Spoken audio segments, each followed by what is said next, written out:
Okay. Hey everyone, it's Reena, Jadhav, founder of Health Bootcamps here at HB, SplashX Invent Health. And I'm so excited to be chatting with Walter Greenleaf. Walter, welcome. I'm excited to be here too, Reena. So we're experiencing a crisis of epic proportions.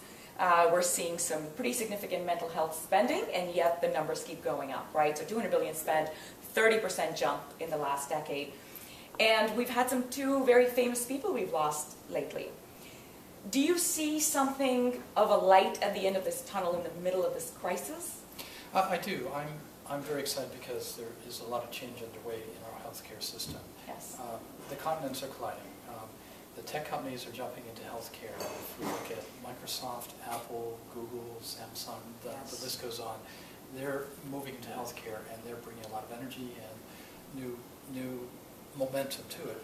Hand in hand with that, there's been a big change in how we perceive mental health and wellness. Yes. And there are a lot of startups and larger companies jumping in to come up with complementary therapies that go along with the existing therapies that we have, and also standalone things that people can do on their own to help keep themselves healthy and well. Absolutely. There's something called digital therapeutics that's become sort of a buzzword. Share with our listeners, our viewers, what is digital therapeutics and how do you see it evolving out? Well, it is a bit of a buzzword, but when people use it, they're describing the fact that we are now combining digital applications, both the sensors and the platforms that we have, such as cell phones and smartwatches and smart houses and viewing pads, with therapeutic interventions. Mm-hmm.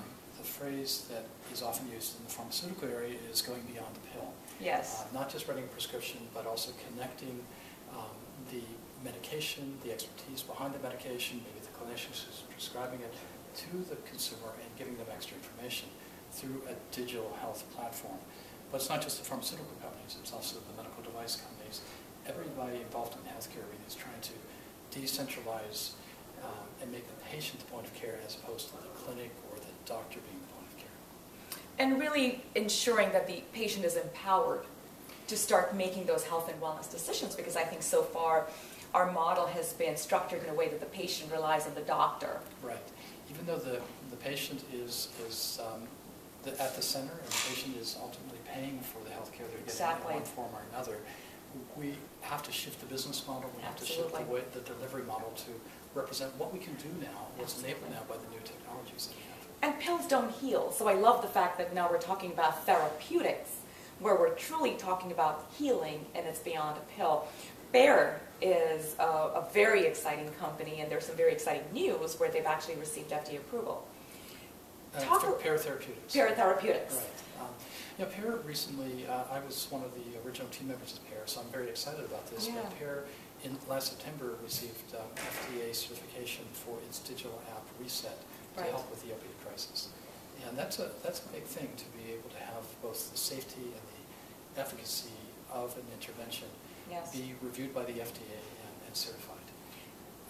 That's just the beginning. There's a number of other projects underway with the FDA changing its review process and looking at digital therapeutics. And by the way, I'm hoping the term digital therapeutics is sort of a temporary term.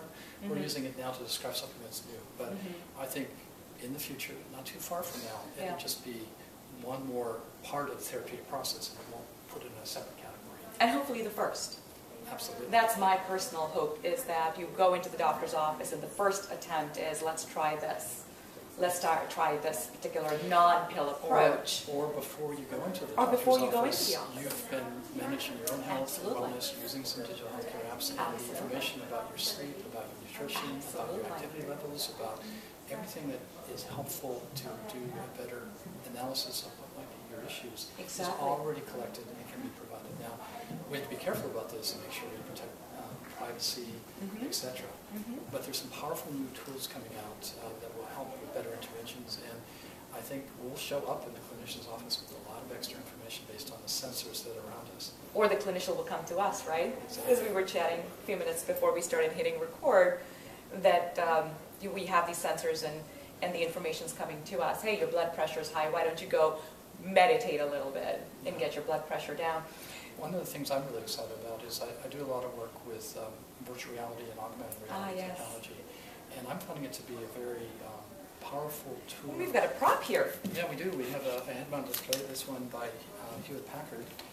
But every major technology company has jumped in to get involved with developing VR and AR technology, and there's thousands of startup companies coming up with the enabling applications. And in healthcare, there's at least 400 groups jumping in to come up with some very powerful.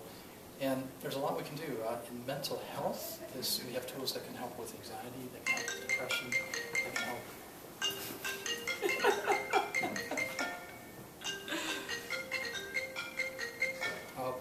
I'll edit it out. Yeah, I'll edit it out. There's a. And if we could turn that off. Yeah, there's a little switch on the side there. That'd be great. All right. No, we'll edit it out. All right.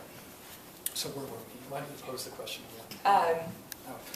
Or why don't I just... VR, AR. VR, AR, yes. I'm really excited about how emerging technologies such as VR and AR technology will help propel this change that we've been talking about in terms of digital therapeutics. In mental health, there's a lot of very profound things we can do to help with anxiety and depression, but also cognitive aging, help with distraction from painful procedures, to help with attention deficit disorders. Some very difficult problems such as autism and Asperger's, where we haven't had the solutions we would like to have to deal with these difficult problems. Now we have a technology that really can evoke a cognitive state. We can create a situation for people, and that allows us to do better assessments and also better interventions. And I can give some examples if you'd like. I would love some examples. Well, for example, with dealing with post-traumatic stress, we do exposure therapy, where instead of asking the person who's had the trauma to think about the trauma, teach them the cognitive skills to manage their learned fear response to that trauma. Your brain doesn't want to go there if I just ask you to think about the worst thing that's ever happened to you. But if I use a virtual environment, I can gradually take you there to the exposure therapy paradigm, teach you not to have that learned fear response. Another example is for both acute and chronic pain. We're using VR as a very effective intervention in the hospital environment when someone's having an acute painful procedure to both distract them and then also teach them the skills they need to manage the pain. And that's such a huge crisis, right? I mean, the opioid crisis is, again, huge crisis. So how quickly do you think we can get these technologies out so we can start to stem the bleeding? Well, they're already, the good news is we've had VR technology and have been doing research on what works and what doesn't work in the medical arena for several decades now. Right. We were using refrigerator-sized computers that cost $500,000, and the head-mount displays were so heavy we had to counterbalance them with a brick. But now we have things that are affordable and comfortable. And it's not just the fully immersive VR systems. We can use our cell phones and our display tablets to do an augmented reality system. We also have a lot of help from the AI arena, where we have virtual humans that can interact with us and talk with us. Absolutely. Do an assessment that way. So it's all converging. And in terms of how soon it will come out, it's already being used clinically right now. It's still at the early adopter phase, but it will, I think, soon start moving out to become part of the standard of care. So are you bullish on that? Do you think we'll see a quick, how many years? Let's play guessing game here. So how many years out do you think we are when someone who's got anxiety, depression can walk in and be prescribed a VR solution? We can do it now, but in terms of how soon is it going to be a commonly done thing? Yes. I think it's going to depend. It's either going to be 4 or 5 years, or it's going to be 20 years. How do we accelerate it, Walter? That's so far away. Well, let me tell you what it depends on. I think it depends on what happens with the consumer electronics companies, how much they're willing to jump into the healthcare arena, how active they are, and also changes in how we quickly evaluate and regulate and reimburse for this.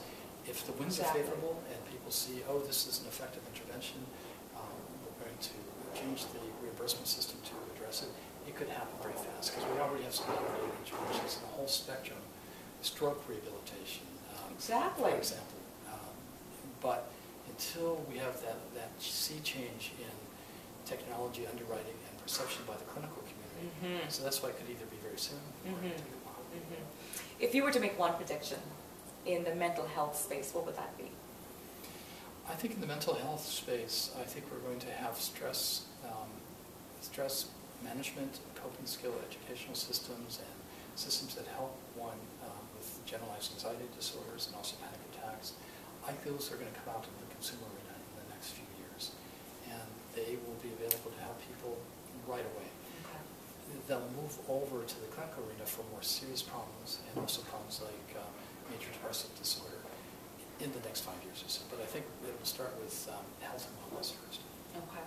And other than VR, what is the one other technology you're really excited about that you think can make a big dent in the challenges we face? I think the fact that we're using our cell phones as data collection tools that and machine learning behind it to get more information about ourselves that can be used to help us understand ourselves, reflect that back to an expert that is helping us, like a clinician or a coach. I think that's the one thing that's really going to power this, the fact that we can collect information, analyze it better, do predictive modeling. It allows us to have more precision medicine, which is really going to be the key, instead of having a one-size-fits-all approach. Absolutely. Thank you.